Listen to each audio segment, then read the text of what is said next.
So we have Spammer, which is our first full stack application. And what makes an application a full stack application? It has two of what?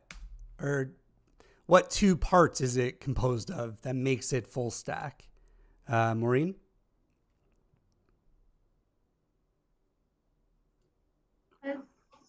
Writing a new message. So what makes an application a full stack application? What two components does it have? Two parts. It has front end and back end. Yeah, it's just a fancy way to say this application utilizes a front end and a back end both. So what does that look like, right? We have our server.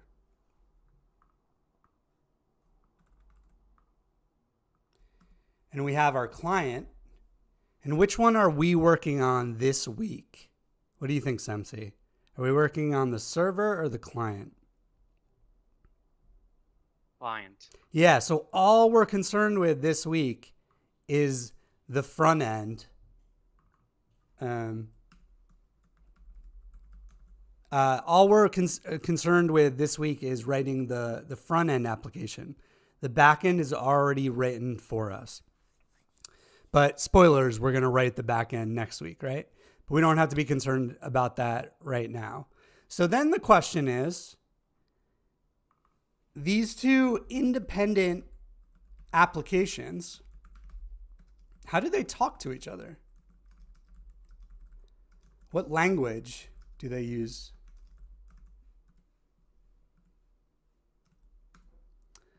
This is a little tough one. Any guess though, Ketzerin? What is the language that two applications talk to each other in? What's that?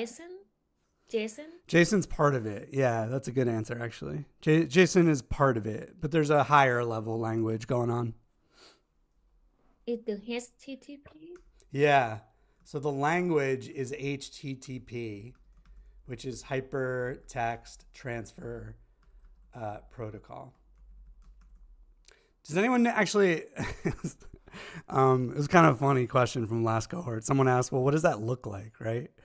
Because JavaScript, we never use the raw version of it. We're always like using fetch or using these APIs designed to consume the thing, but we never see it raw. Does anyone know what it actually looks like raw?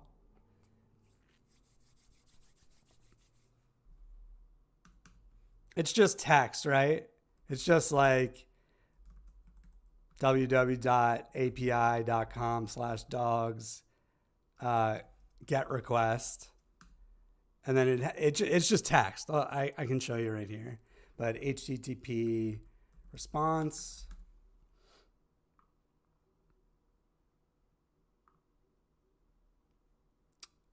So yeah, it's just text. And then, well, this is the response. Let's see if we can see a request quick.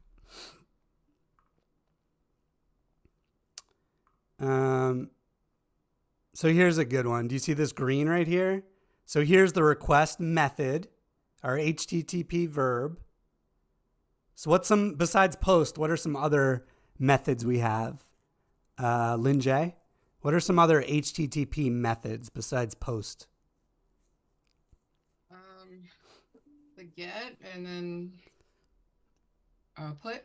Yeah, exactly. And what do those do?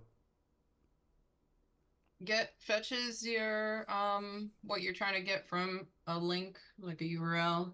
Yeah. API, and then put, you want to put it out. Update is the keyword there. Yeah. Yeah, beautiful. And post does what?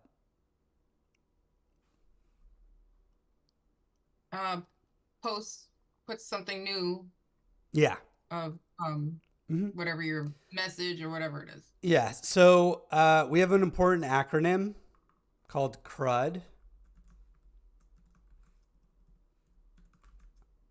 Does anyone know what the C stands for in CRUD? Create. Yeah. Create. So create would be an example of which HTTP method?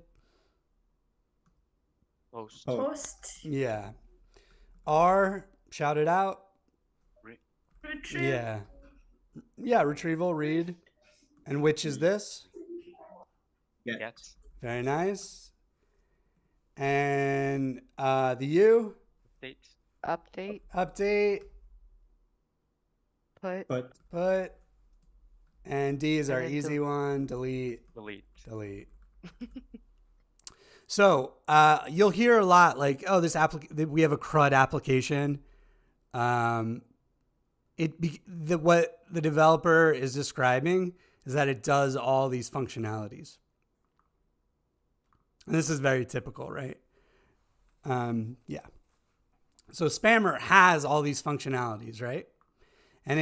And so the server is made for us, but when we're building the client, we have to request things from the server.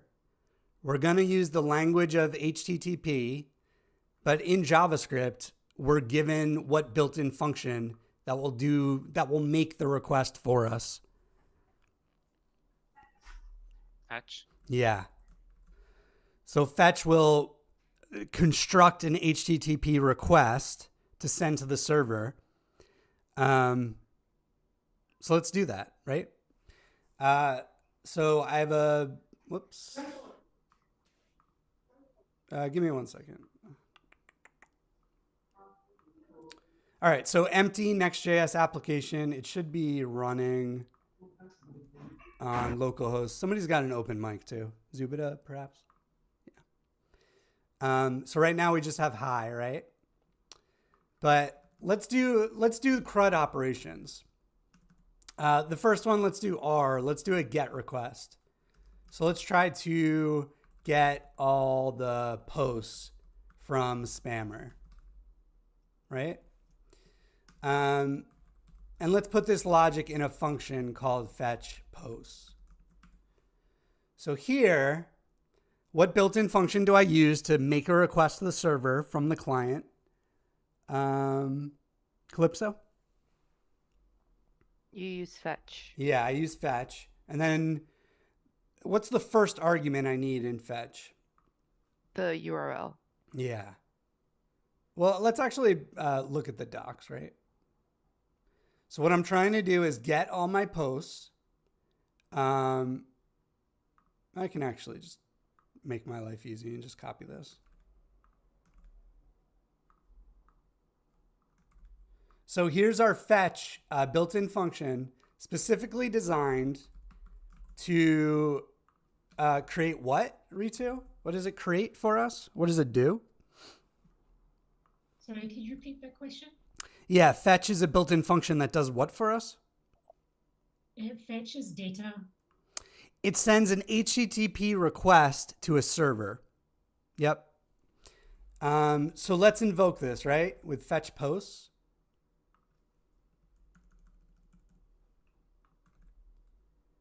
And I'm realizing now I want to run this on the client. It's hard to look at this in the terminal. The client has a way nicer, or Chrome has a way nicer console.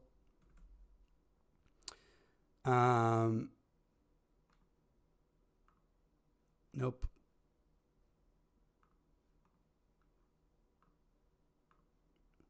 So what do we see, right? We see a promise object from fetch. So promise is a placeholder for some work that's going to take some time, right?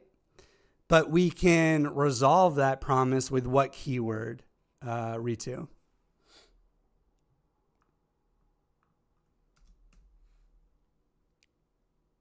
So fetch returned us a promise. And how do we resolve that promise? I'm sorry, I can't remember. Okay, no worries. Is it wait? Is it a wait? Yeah, wait, exactly. So if ever you see a promise, just think await, right? To resolve that promise. And now we see something we might recognize, right? So response. What does this mean? Any ideas there from our discussion before? The server has sent you a response.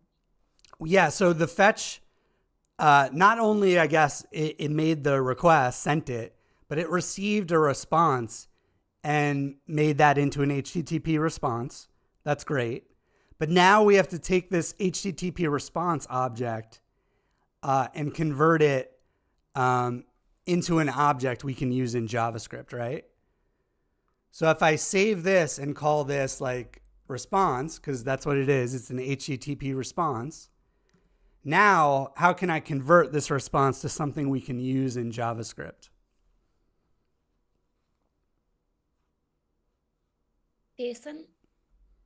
Yeah. So we're going to do response.json. So that takes the HTTP response and converts it to an object for us to use. But this method in turn returns a promise. So to resolve that promise, what keyword do we use? Pimpa.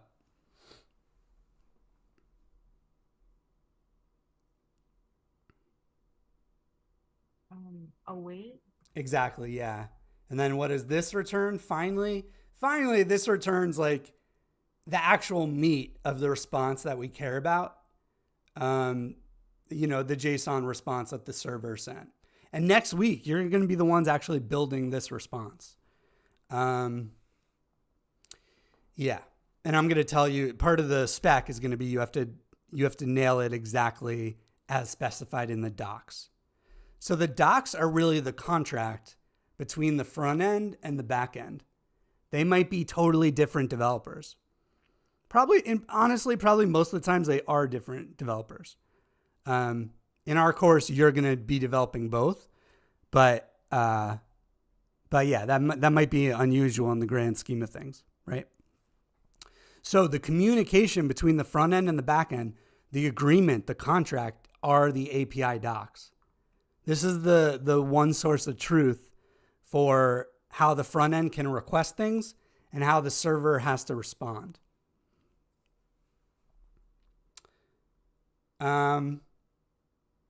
So we fetched posts, right? And actually this I should call like info or something. So that's fetching posts. What else do we want to do? So let's do a post request to create a new post, right? So I'm going to go ahead and just copy this. And I'm going to call this, I don't know. I would usually call this post, but it's weird to say post, right? New post request. I don't know. It's not very good. And how do I send this request to the server, right? So I look for how the docs tell me I need to do it. And I'm just going to actually copy this. And let's take a look at this, right? Because all of a sudden fetch got more complicated. So what do we see unusual about fetch now? How many arguments does fetch have? Zubida?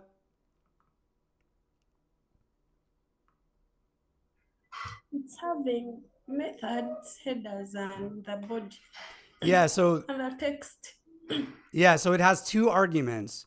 The first one's a string, and the second optional one is this big object. And now we're seeing properties like method. So what is that? What is the method? Any ideas, Zubida?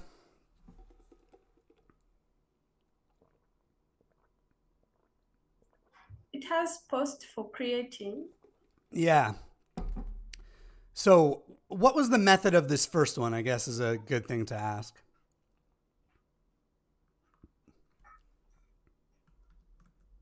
We didn't specify it, right? But what was the method of this first request?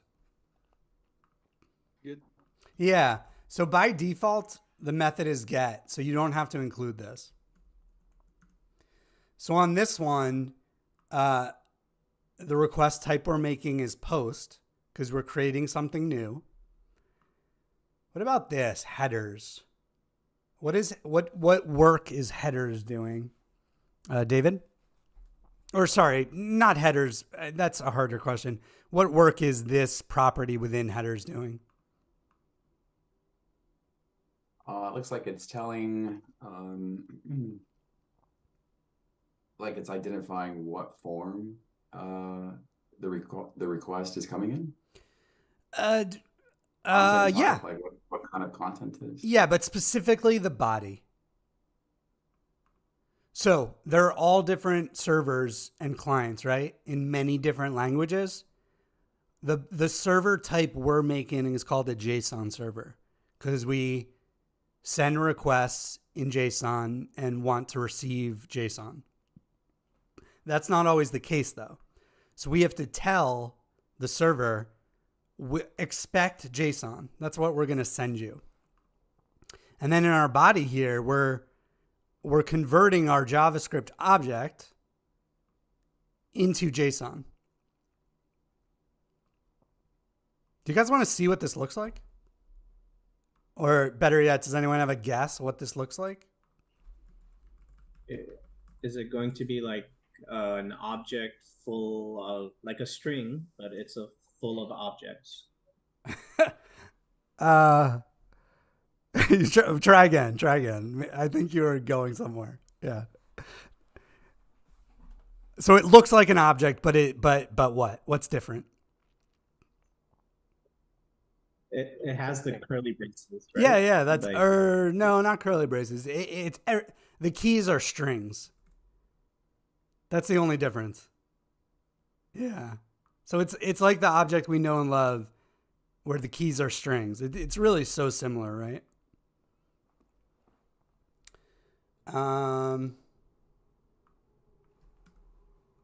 Yeah, so that's content type.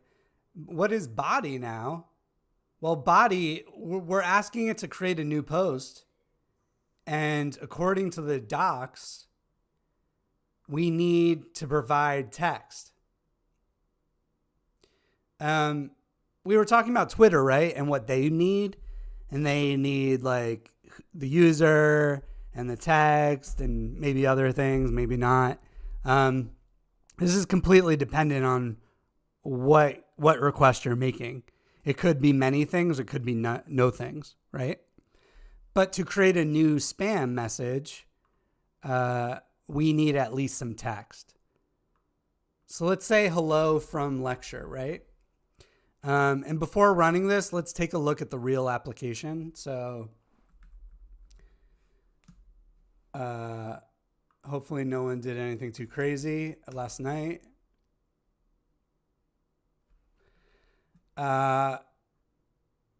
So here we go, right? Now I'm going to send this post request. And let's console.log info, right? Take a look at that.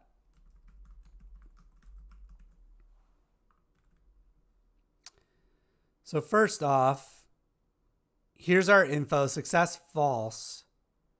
Oh, that's interesting. And constrain that field in the field text. So it didn't like this text. Why not?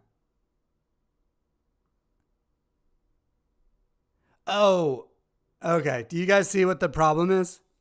So this first, it sent the request twice, right? Because we're in development with React. So this first one said success true. But then the second request had a Prisma error. So why do you think the database sent an error in this case when we tried to send the same exact request? This is very difficult, especially my error message here is not the best at all. It already exists? It already exists, and I put in the database, I said two posts can't be the same text. So it rejected it. Yeah. So hi from lecture is there, but if we try to do it twice, it'll reject it. Yeah.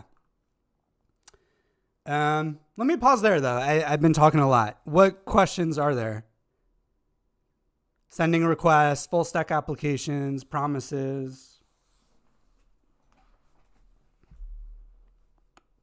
What's cores again? Yeah, it's a browser security feature called cross-origin resource sharing. So the browser prohibits you by default from making a fetch request with code running on a domain it's requesting another domain. So like if I'm on hackmyhead.com and I make a fetch request to whoever, well, let's actually let's do the old spammer. I think it'll break it. Oh, that's the front end.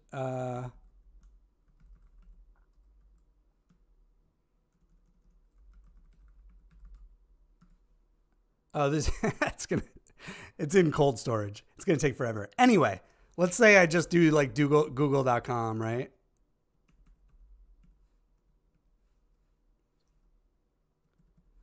So this technically is a cross-origin request. I'm on hackmyhead.com, but I'm sending a request to Google.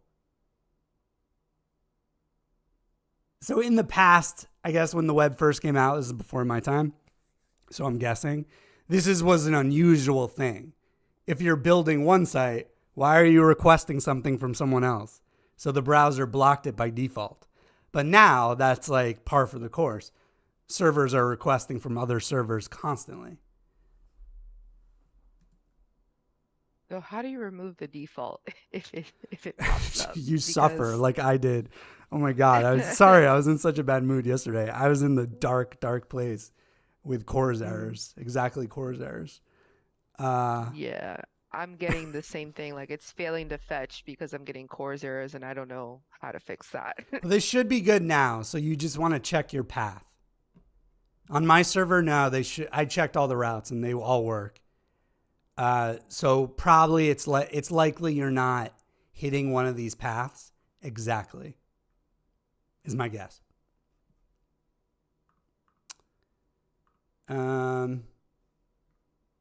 Okay, we're making great time though. Any other questions? Yeah, Mm-hmm. I have an inquiry about the content type. Is it like the where we use await for the fetch function? Is it also the one supposed to invoke the post?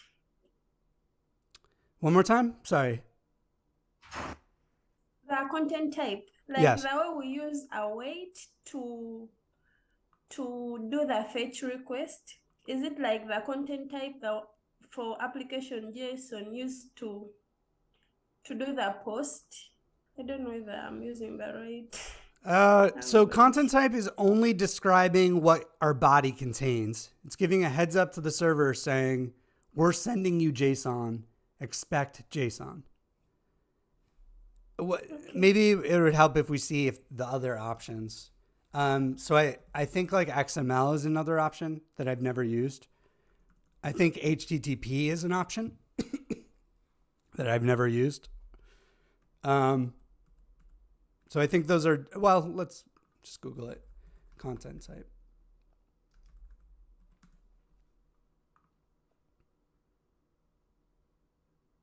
Yeah, text HTML. Oh, form data for when people used to use the default behaviors of the form sending a post request that we block now always. Yeah. Oh, here's a nice HTTP request. So our method, our path, the version of HTTP, I guess. Content length, I've never used. Content type, there we go.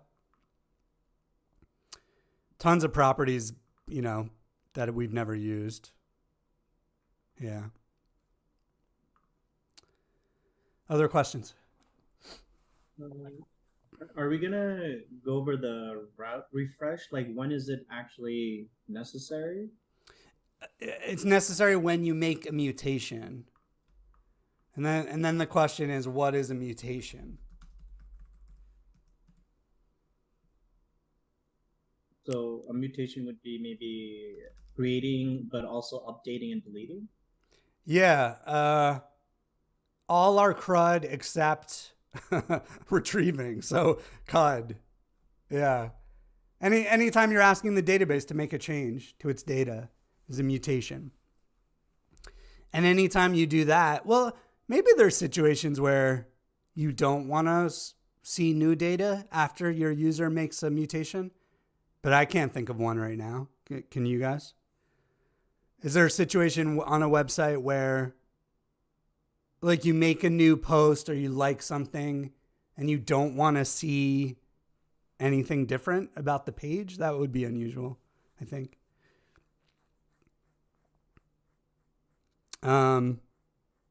Yeah.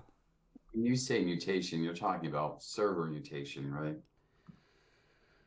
No, I'm not thinking front end or back end. I'm just more general than that. The word mutation is used in this context. I thought that React, by its nature and state variables, will just refresh things on the interface automatically.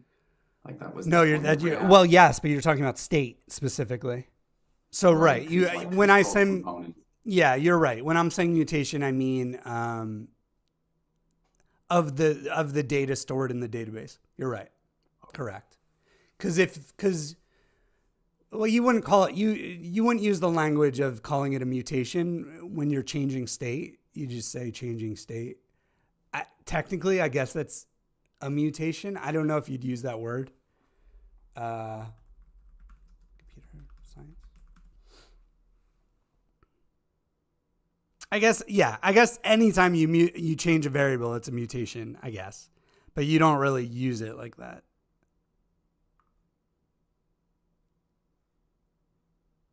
Yeah. Here, this is better. So queries that involve changing the information are mutations. And you sound good using that word in an interview. Yeah. Sorry. Is use router specifically used in client or server side, or maybe both? I think client. Well, use router is only client. It's a client hook. You can't use it in server.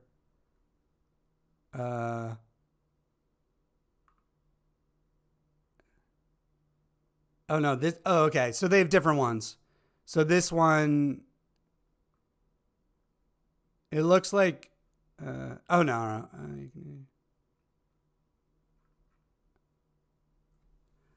I guess this is a server component, right? Because it doesn't have use client. But the one we use is from Next Navigation. Here we go. Here's the one we use. But there's another one. Yeah, so there's two different ones to use, server versus client. Yep.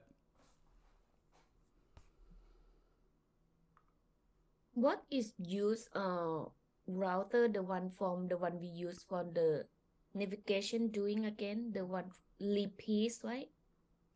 This one? Yes. What is it? What they're doing again? Oh, so after you ask the server to like update a post and you want to refetch the stuff from the server, you can do router.refresh. And it will refresh your server component and redo the fetch requests in them. Okay, yeah, thank you. Mm-hmm. Is router reload and router refresh the same thing? No. Okay. I think router.reload is older.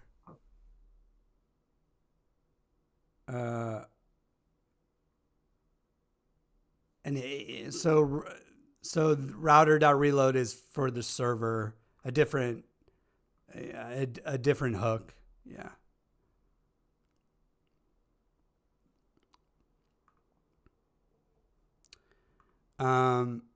Okay, let's keep on going on. So, hey Max, I've got a question before. Yeah.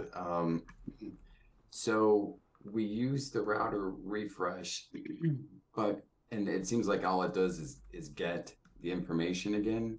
So if we create a function that just like in the parent component or the parent to the components that just gets, like it's just a function and all it does is it gets. Could we just use that? Is there, I mean, do we need to use router refresh or? I would need the code up again, but no, it's going to do more than just send that fetch request, because I guess I don't know without the code being up to show it, to explore it enough, but you definitely are going to want to use what the built-in function to do that, to refresh your components after you make a mutation. You're not going to want to try to do some weird custom solution. But without the code up, yeah, it's hard to play with it.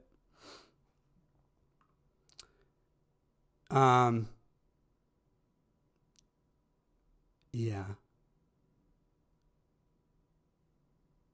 Yeah, because I don't, yeah, I'm almost sure router.refresh is doing way more than just what we visually can see behind the scenes. So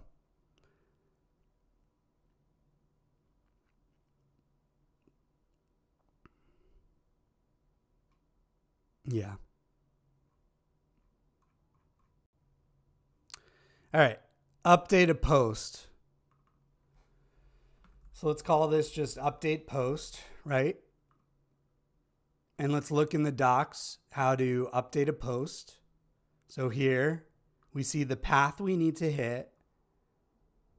So how do I have to change this path to get this working? Yeah, Farhan? So we're gonna need to, in the fetch URL, we're gonna need the slash after post, and then the specific ID that we're changing up for the post. Yeah. So we need slash, and then to inject. Oh, I don't need to inject because I just hard coded it. Yeah. Here's a post ID we can use. The method should be what, Farhan? Put. Do we have to change this? According to the docs, I don't think so, right? Nope. And this, I'll say hello from lecture updated, and we'll console.log info. And Farhan, if this runs twice, do you predict it'll error out or not, and why? I don't think it would. Sorry, I think there's an alarm going on my side, but I don't think it would, because it's going to be updating it in each request. Yeah, there's no restriction on updating it to the same thing that I don't think I did. So, whoops. So we got 2 success trues. And if we go to the real application, hello from lecture updated, right? I'm not even going to bother with delete. You guys get the pattern, right? I don't want to waste your time. But any more questions? Yeah. Can you update likes? Can I update what? Likes. Can you show how likes are updated? Oh, sure. Yeah, let's do that. So let's go to the docs, right?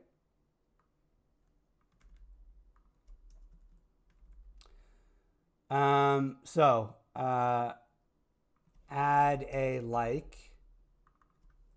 Let's call this add like. Let's try to look for it in the docs, right?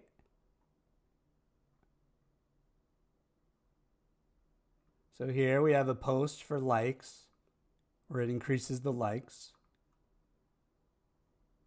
So how does this line have to change, Sadiq? You need to add slash likes at the end. Yeah. How about the method? Post. Yeah. This is not ideal. I should have done this as a put request, but since it's already here, I'm not going to change it and screw you guys up. It would have been more correct to call this put.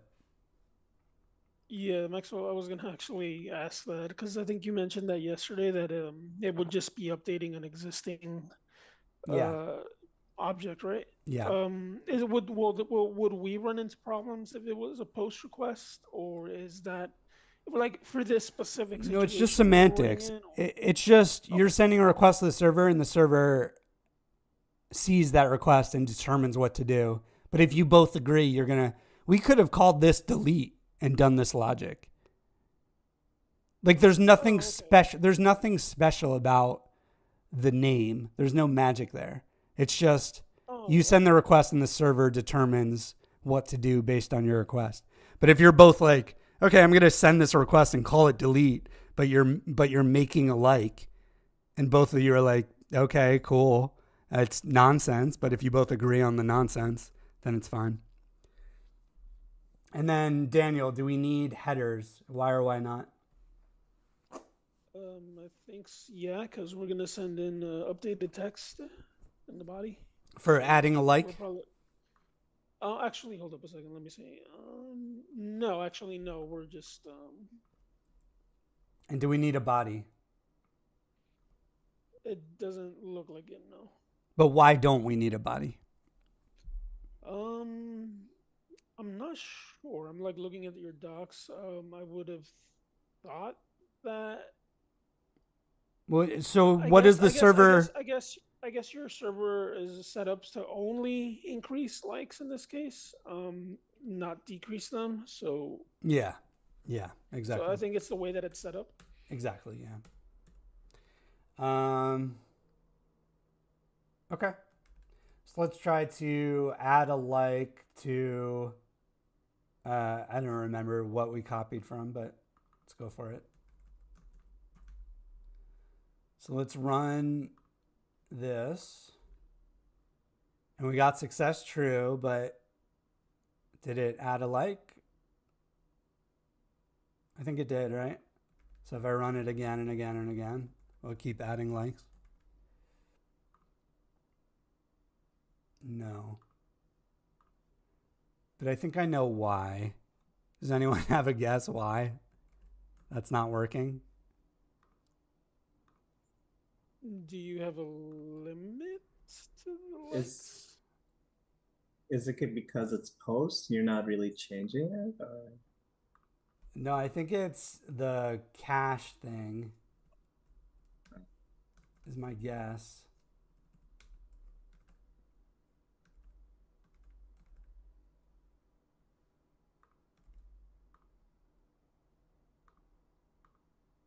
Okay, let's try it again. Yeah, there we go. It's such a weird default behavior they chose, in my opinion. But yeah. Oh, okay. No, never mind. I was gonna ask if I could see your console log, but it's right there in your terminal, so it's fine. Okay. Final questions? Yeah, just a quick question on naming convention. So when you're naming your components, do you name it after like the thing the component is returning? So instead of like a delete post, you say delete post button. I mean, how is this done in like larger scope projects for components? Yeah, let's talk about components naming specifically in Spammer. So I'll tell you all the components I created in Spammer, and maybe that'll help you out. So I had posts, I have post, and I have new post. And I think that's maybe it for mine that I did. But certainly if you broke it up more than that, you could have something like delete post, edit post, update post. And that would be my naming convention for this project. But there's no super strict rules here. But that would be probably the most common.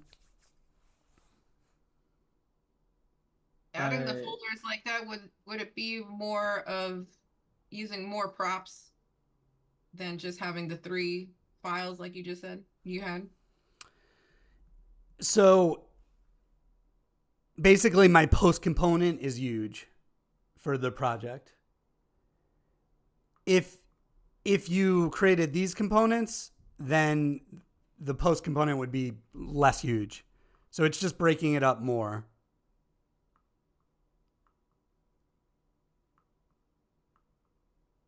is the server doing the adding for us when you did the likes? Because I just noticed we're not really doing some sort of like mathematic thing where Yes. we add the previous. Yeah, the server is doing that work. So the server is calculating the previous likes and adding one. This could be set up totally differently. It could just, maybe the client has to provide the number of likes, right? And in the future, this will be way more complicated with user authentication. You'll want to make sure that a user is allowed to like the thing that they haven't liked in the past. The complexity of this explodes for the next project, actually. Good question, though. Other questions?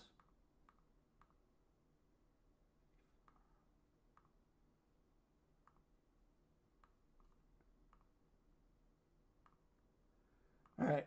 Rooms are open.